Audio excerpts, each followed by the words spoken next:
परम पूज्य गुरुदेव, परम वंदनीय माता जी सूक्ष्म रूप से विद्यमान हैं। नमन करता हूँ, मानव मात्र को प्रणाम करता हूँ।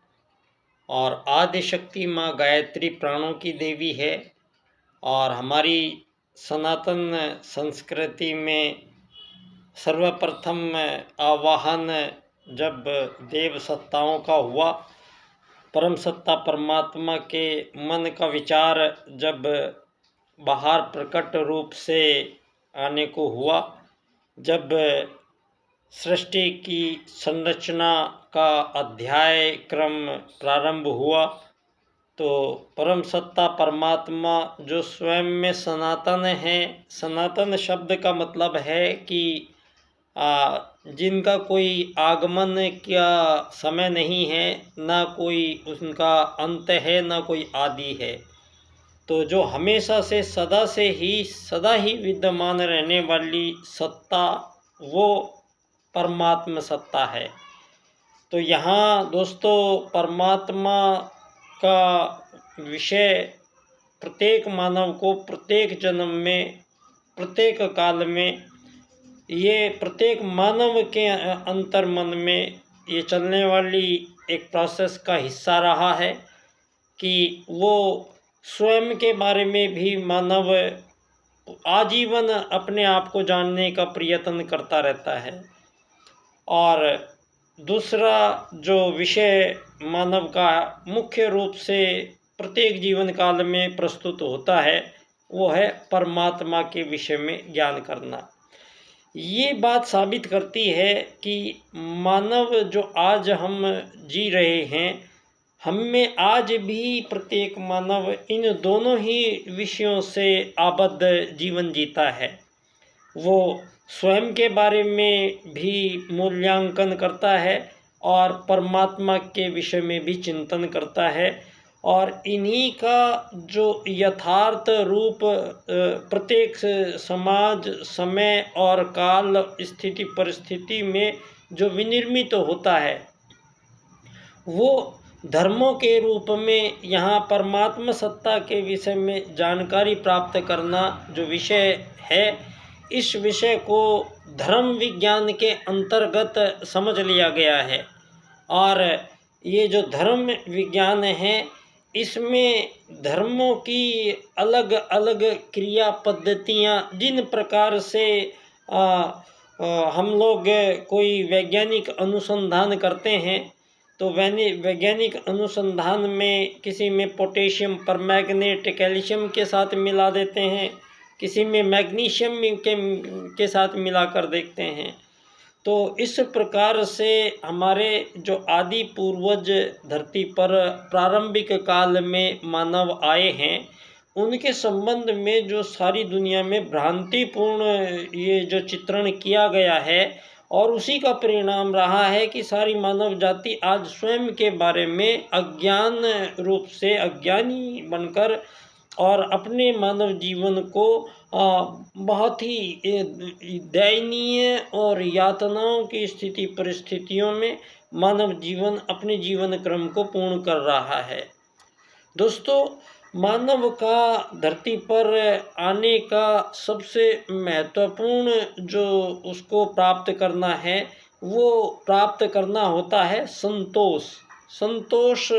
और जो मन में शांति और संतोष की अनुभूति प्रत्येक मानव को प्रत्येक स्थिति परिस्थितियों में प्राप्त करने का अवसर प्राप्त कराने का ये पराक्रम पुरुषार्थ ही मानव जीवन की गतिविधियां निर्धारण होता रहता है। तो यहाँ दोस्तों, परमात्मा है या नहीं है, इस विषय में आज तक बहुत सारे मानवों के बीच बड़ी बड़ी डिबेट और बड़े बड़े शास्त्रार्थ होते रहे हैं और ये चल ही रहे हैं। परिणाम ये रहा है कि इतने प्रकार के धर्मों का आज धरती पर आविर्भाव है कि प्रत्येक 8 अरब मानव, संभवतः सभी किन्हीं न किन्हीं धर्मों से जुड़े हुए सब धार्मिक लोग दुनिया में रह रहे हैं। लेकिन जो मानवों के द्वारा प्रस्तुत काम दिख रहे हैं धरती पर, वो सारे अमानवीय काम दिख रहे हैं। अमानवीयता की पराकाष्ठा ये है कि जिस परम सत्ता परमात्मा ने 84 लाख प्रकार के जीव शरीरों का निर्माण किया है, और पंडित दीनदयाल उपाध्याय जी के अनुसार परमात्मा सत्ता ने प्रत्येक जीव को 2 अधिकार देकर धरती पर भेजा है। एक आजीवन निर्बाध रूप से भोजन प्राप्ति का अधिकार प्रत्येक जीव लेकर आया है, और प्रत्येक जीव को ही कर्म करने का अधिकार प्रदान किया गया है। इन दोनों बातों में यदि किसी ने व्यवधान पैदा किया है धरती पर, वो है मानव ने। यहाँ मानवों को पहले सूत्र को ही तोड़ा गया है, और मानवों को आज धरती पर भोजन के लिए संघर्ष करना पड़ता है। भोजन प्राप्ति के लिए यहाँ अपने बहुमूल्य जीवन को इस प्रकार से खर्च करना पड़ रहा है कि उसका परिणाम भोजन, रोटी, कपड़ा, मकान, चिकित्सा, स्वास्थ्य, सम्मान, दुकान, ये सब प्राप्त करने का जो लक्ष्य आज प्रत्येक मानव जाति को धरती पर दिया गया है, ये लक्ष्य दोस्तों इन 2500 वर्षों में बदला गया है। इससे पूर्व के मानव जीवन का जो धरती पर लक्ष्य रहा है, वो हमारे आदि पूर्वज सनातन ऋषियों ने, हमारे आर्यों ने निर्धारित किया है। क्योंकि धरती पर प्रथम मानव ही आर्य आए हैं धरती पर, तो इस बात पर कोई और अन्य दिक्कत वाली बात प्रस्तुत होनी नहीं चाहिए थी। लेकिन अब ये जो बातें धरती पर हुई हैं, तो इनमें ये बात स्पष्ट तौर पर उभर कर आई है कि पुरातत्ववेत्ता जो खोजे शोधे कर रहे हैं, वो इन 2500 वर्षों में ही धरती पर जितने भी आप लोगों ने ये आज़ाद गुलामी का खेल खेल कर और 300 से भी ज़्यादा आज़ाद देशों का निर्माण ये जो किया गया है, ये आज़ाद देशों का निर्माण जो आपने किया है, ये हमारे दोनों वैदिक सूत्रों की अवहेलना करता है। ये उन वैदिक सूत्रों की अवहेलना करता है जिन वैदिक सूत्रों से यहाँ प्रत्येक जीव जाति के साथ साथ मानव जाति का जीवन क्रम का निर्धारण किया गया है। और वो 2 वैदिक सूत्र हैं आत्मवत सर्वभूतेषु और वसुधैव कुटुंबकम। इन 2 वैदिक सूत्रों से ही यहाँ जीवों को धरती पर आने जाने रहने की सुविधा प्रदान की गई है।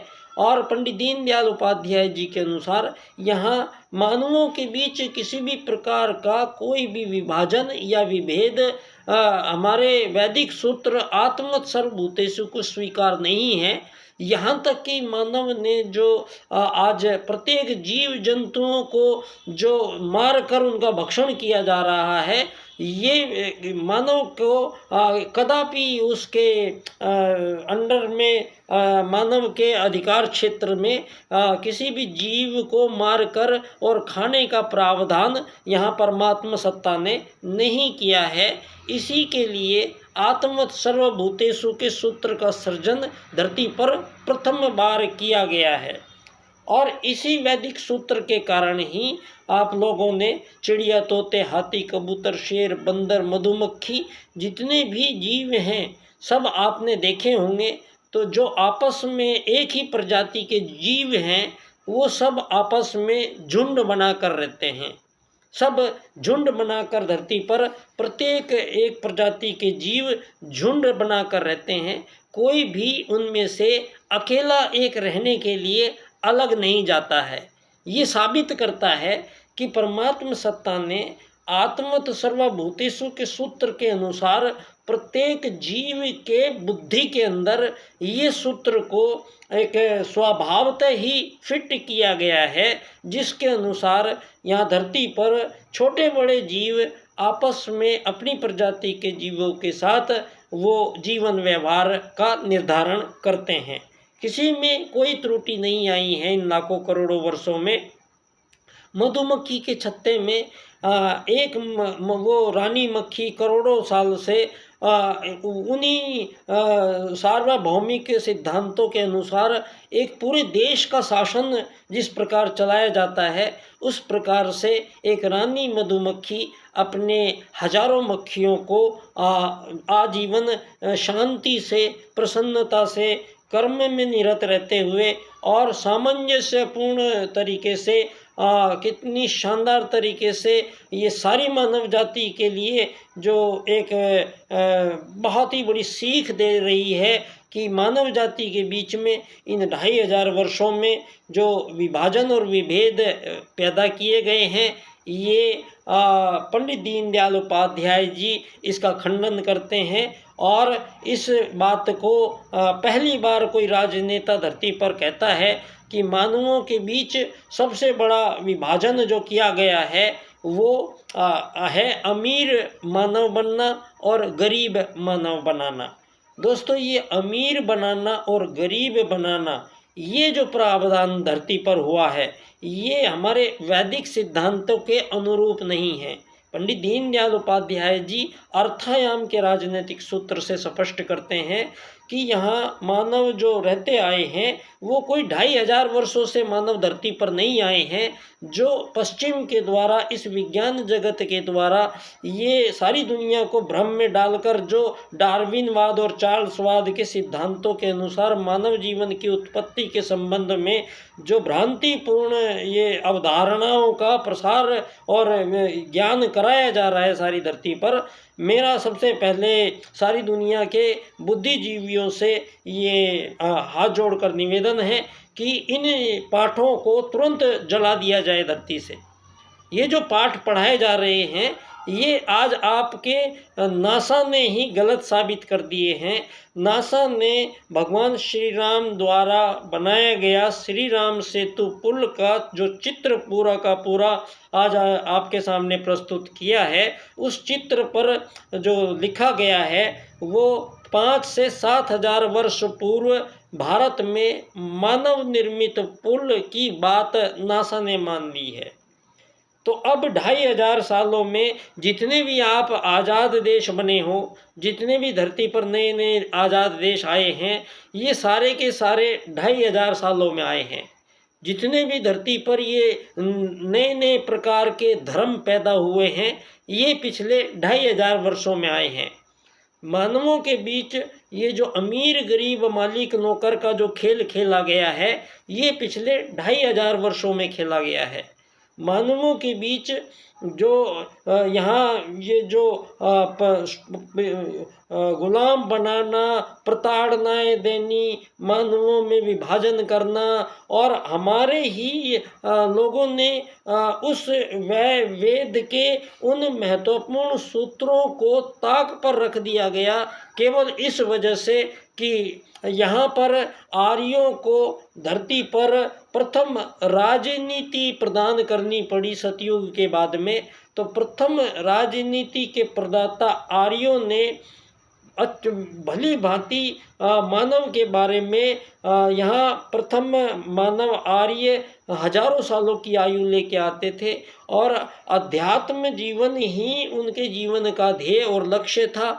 यहाँ भौतिक जगत के लिए कोई स्थान नहीं था, क्योंकि परमात्मा सत्ता ने सतयुग में आगमन जब आत्मा का हुआ है तो यहाँ चारों तरफ सत्व होने के कारण मानव को ये भली भांति ज्ञान है कि आयु हुआ आत्मा शरीर में बैठा हुआ है, ये शरीर संचालन करता नहीं है। इस बात को प्रथम मानव ने भली भांति जाना है, उन वेद सूत्रों को पकड़ा है, उन वेद सूत्रों को यहाँ उनकी व्याख्याएं की है, उनके अनुरूप अपने जीवन को साधा है, अपने जीवन के विभिन्न प्रकार के प्रयोग यहाँ हमारे उन आदि पूर्वज आर्यों ने संपन्न किए हैं। उसी समय में उनको आर्य कहा ही इसीलिए गया है कि प्रथम धरती के मानव कोई डार्विन चार्ल्सवाद के अनुसार कुत्ते बिल्ली मछली बंदर से इंसान नहीं बने हैं। यहाँ प्रथम मानव देवता लोग आए हैं और मनु धरती के पहले मानव धरती पर आए हैं और मनु का पहला परिवार जो मकान बनाकर रहा है उसी को आर्य परिवार कहा गया है। और सारे संसार में आर्यव्रत क्षेत्र ही एकमात्र मानवों का संसार था। और इस आर्यव्रत क्षेत्रों में से बाद में जैसे काल बदलते रहे हैं, विचारणाएं बदली हैं, मानव के राजसिक और तामसिक आहार ग्रहण करने के कारण मानव की वो सात्विक बुद्धि का विचार प्रक्रिया का तंत्र नष्ट हुआ है, और राजसिक और तामसिक भोजन करने के कारण मानव के विचार उन बौद्धिक और भौतिक जगत में जो उलझाए गए हैं। यहाँ मानव जीवन को आज सारी मानव जाति आज अलग अलग देशों में बटी हुई इस अमीर गरीब के फेर में बुरी तरह जकड़ी हुई ऐसे संसार में जी रही है, जहाँ प्रत्येक युद्ध चल रहे हैं, शोषण वध हत्याएं चल रही हैं, संहार चल रहे हैं, मानव ही मानव का दुश्मन बना हुआ है। तो यहाँ अब ये काम जो आज तक आप लोग धरती पर करते आए हैं, अब ये विशेष समय पे हम लोग मिल रहे हैं। ये विशेष समय उस परमात्म सत्ता का धरती पर 10वीं बार अवतरण हुआ है, और प्रज्ञावतार के रूप में जो हमारी सनातन भारतीय संस्कृति धर्म की जो मान्यता है वो 2 खंभों पर टिकी हुई है। एक है परमात्मा का धरती पर मानव देह में आकर धर्म की स्थापना करना और अधर्म का सर्वनाश करना। ये बार बार करना पड़ता है, ये 10वीं बार हुआ है, और इस बार स्वयं महाकाल हमारे बीच में आए हैं, और सारे संसार के 8 अरब मानवों के जो हजारों सालों की मानवीय गलतियां यहाँ हुई हैं, उन हजारों सालों की मानवीय गलतियों को यहाँ पर संपूर्ण रूप से ठीक कर दिया गया है। संपूर्ण युग परिवर्तन यहाँ पर घटित होने जा रहा है, और संपूर्ण विचार क्रांति अभियान के अंतर्गत ये ऐसी क्रांति, महान क्रांति, ये भव्य क्रांति, ये अद्भुत क्रांति धरती पर घटित हो रही है। उसी के साक्षी हम लोग आज परम पूज्य गुरुदेव की छत्र छाया में सारे संसार में हम उसको घटित होते हुए देख रहे हैं। मेरा आप लोगों से यहाँ निवेदन इस युग निर्माण योजना के अंतर्गत एक कार्य और संपन्न हुआ है। वो कार्य युग परिवर्तन के लिए अति महत्वपूर्ण है, और वो है इस 8 अरब मानवों को जो आज राजनीति से चलाया जा रहा है, वो है पूंजीवाद। और पूंजीवाद धन आधारित जीवन पद्धति का निर्माण पश्चिम ने किया है, और ये सनातन भारत में इसके लिए कोई स्थान नहीं है।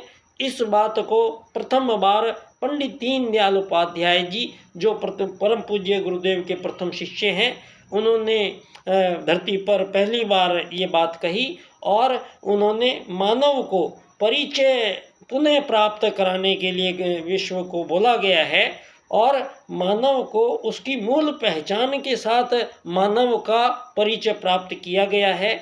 और परम पूज्य गुरुदेव के अनुसार परम पूज्य गुरुदेव की प्रथम पुस्तक छोटी सी मैं क्या हूँ के अनुसार मानव एक आत्मा है, और इसी बात का समाधान पंडित दीनदयाल उपाध्याय जी परम पूज्य गुरुदेव के पास गए थे, और वहाँ सीढ़ियों पर बैठकर, और वो जब विश्व राजनीति के पुनर्निर्धारण का जो कार्य जो करना था, वो हमारा जो परम पूज्य गुरुदेव का सूत्र है वसुधैव कुटुंबकम, जिसका नाम रखा गया है अखिल विश्व गायत्री परिवार।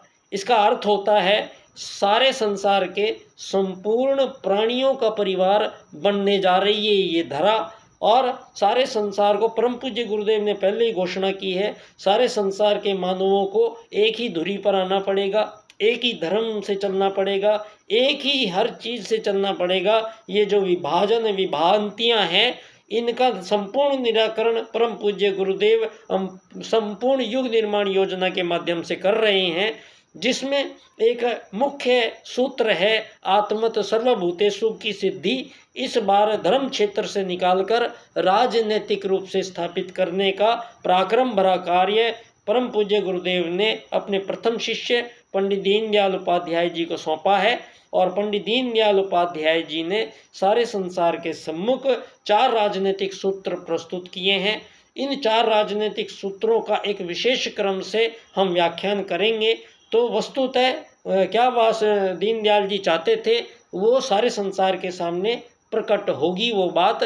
ये क्रम है आर्थिक लोकतंत्र द्वारा अर्थायाम आधारित एकात्मवाद की स्थापना से अंत्योदय की प्राप्ति हम करेंगे।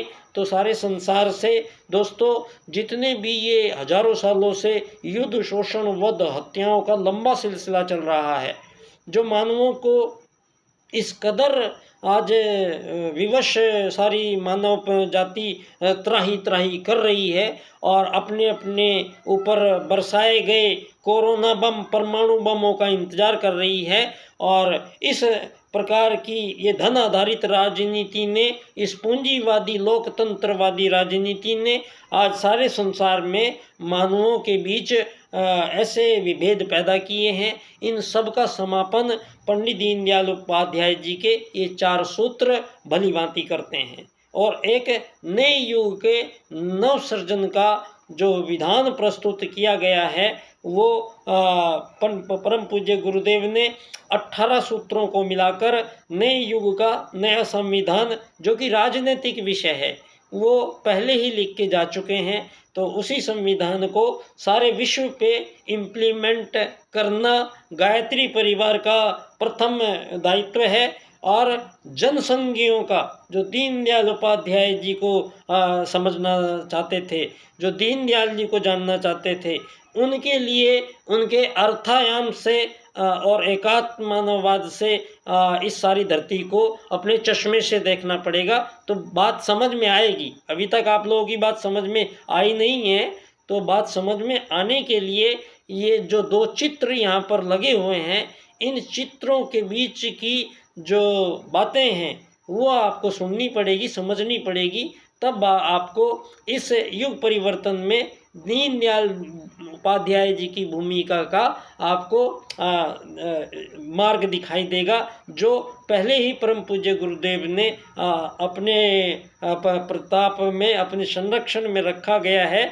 और अपने संरक्षण में रखकर ही दीनदयाल उपाध्याय जी से गुरुजी ने ये काम करवाया है।